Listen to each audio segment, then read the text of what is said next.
Guys, we got delivery numbers to talk about. March deliveries are out. First of all, how are the peers doing? Their peers, NIO's peers, are doing spectacular. Xpeng got 33,205 cars above 30,000. Leapmotor got 37,095 cars in deliveries above 30,000.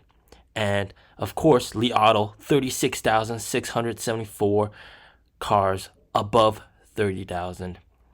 Zeekr, 40,715 cars. That's absolutely insane. Obviously above 30,000. And NIO, 15,039 cars under 30,000. About half of 30,000. So what the hell, right? NIO's main brand, 10,219 vehicles. And sub-brand Onvo, 4,820 vehicles. Obviously not meeting the target that was promised by Onvo CEO of 20,000 delivery vehicles. The online discussion right now with Onvo here in China isn't about the vehicle. The vehicle is fantastic. There's no problem with the vehicle whatsoever. People are not criticizing the vehicle, but people are criticizing top management. Because you promised 20,000 deliveries in March, and you said if you don't reach 20,000 deliveries, you're going to step down, or you can request for me to step down.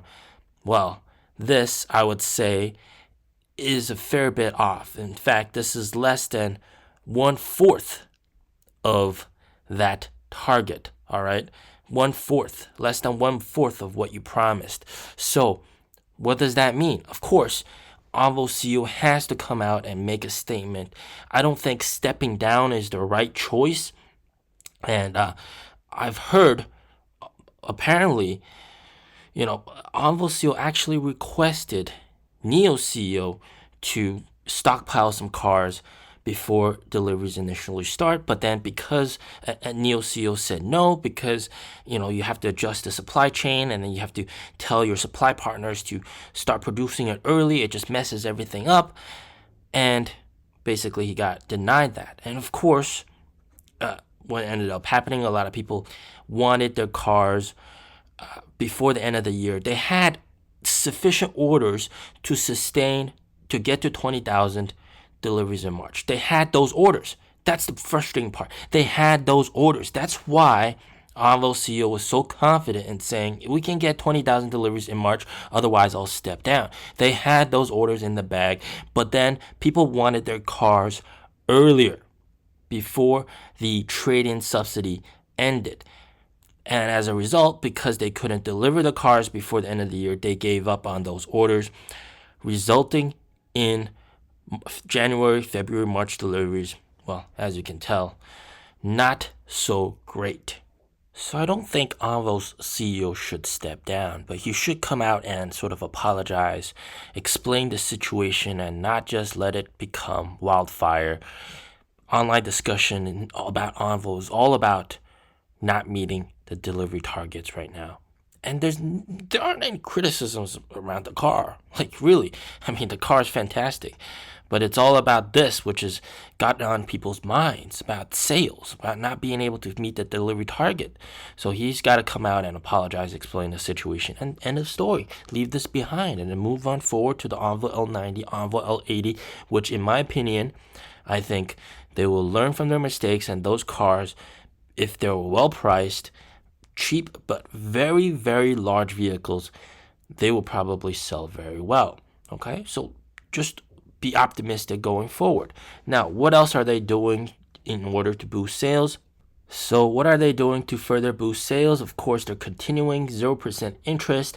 Their slogan is 0% interest, zero like trickery, and then of course zero sort of extra fees. So this is of course very nice slogan, and of course it was also in the advertisement with that viral song, and of course they're continuing this promo, and of course hopefully this will boost sales. But in my personal opinion, people are still waiting for the 2025 versions of the car coming in May.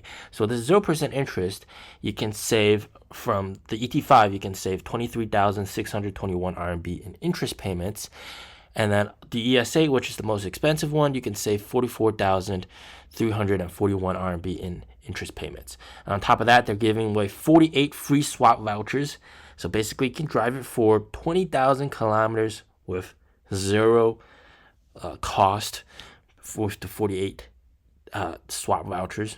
Absolutely insane. And then they have 10,000 of free options, so you can choose different colors, different rims, that kind of stuff. And then 5-year free NOP plus worth 22,800 RMB. And on top of that, you have the battery swap car exclusive subsidy given by the government worth 10,000 RMB. And then you also have the trade-in subsidy of 15,000 RMB. And then you have some localized city subsidies which vary from different cities to different cities, and that will also have like a trade-in subsidy or EV subsidy, that kind of stuff. Now, I promise you, the next video is going to be super satisfying. Basically, a NIO owner scolded NIO's president about poor sales, explaining to him what he needs to do. And man, it was so satisfying to watch. But I'm translating it, so you can definitely look forward to that video. Subscribe, okay?